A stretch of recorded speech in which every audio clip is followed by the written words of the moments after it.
El carnicero. Esta es una historia real. Algunos nombres y sucesos han sido reemplazados para proteger la identidad de sus víctimas.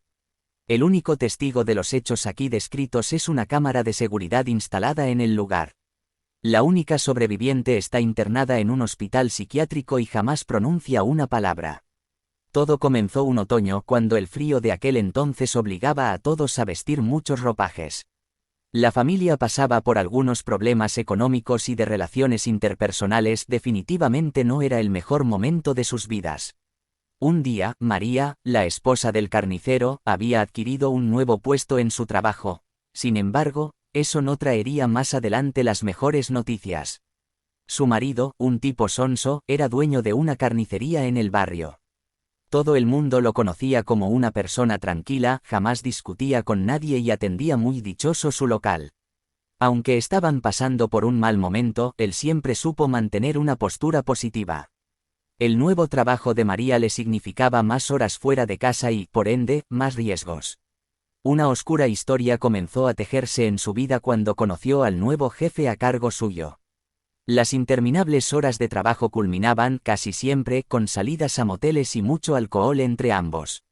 Algunos vecinos de María siempre sospecharon de aquel tipo elegante que se las daba de empresario exitoso.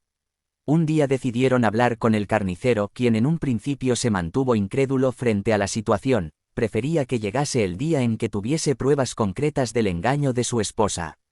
Hasta que ese día llegó.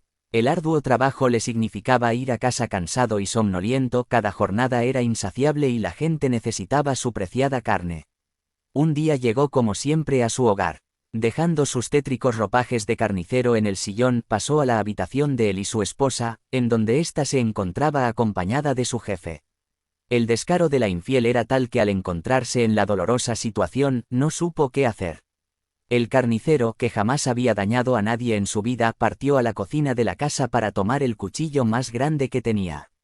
María pensaba que intentaría asesinarla, o al ya escapado amante, pero eso no estaba en los planes del carnicero.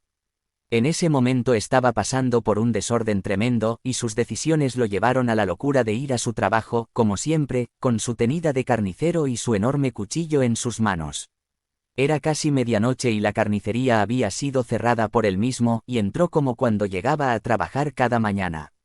Enseguida encendió la sierra de máquina, el artefacto que corta huesos de animal cual cuchillo caliente traspasando mantequilla.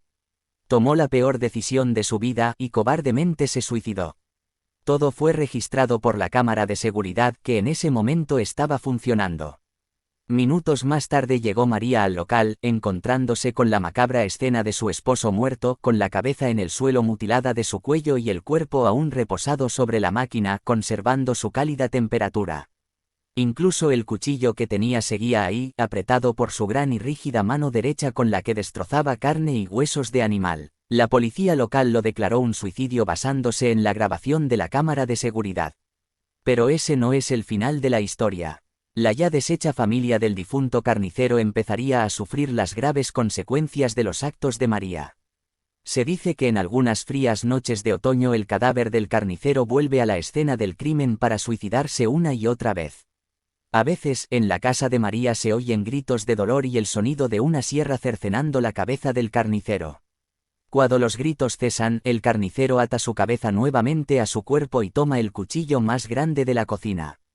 Incluso se oye cómo lo afila con malas intenciones. Enseguida se siente un desagradable olor a carne humana podrida, pudiéndose ver incluso la enorme silueta de su robusto cuerpo caminando por los pasillos de su casa, buscando a alguien a quien matar. Aunque nunca le ha sucedido nada a María, se dice que el carnicero aparece cada ciertas noches realizando sus macabros actos a víctimas de su mismo barrio, o incluso de la ciudad y sus alrededores. Les corta la cabeza para luego atarla y coserla nuevamente a los aún cálidos cuerpos. Y cuando eso no es suficiente, reúne todos los cadáveres de sus víctimas para ofrecerlos como muestra en su carnicería, arrastrándolos mientras camina tambaleante a su asqueroso lugar de trabajo. Luego de semanas de trastornos en el sueño y horribles pesadillas, María comenzó a pasar por una depresión que la llevó a la locura, hasta ser internada en un hospital psiquiátrico. Si no quieres ser víctima del carnicero, asegura bien las puertas de tu casa, tu cocina, y jamás dejes a la vista los cuchillos grandes, o él los podría usar en tu contra. A no ser que quieras ir a echar un vistazo a tu cocina en este momento, para asegurarte de que todo está en orden.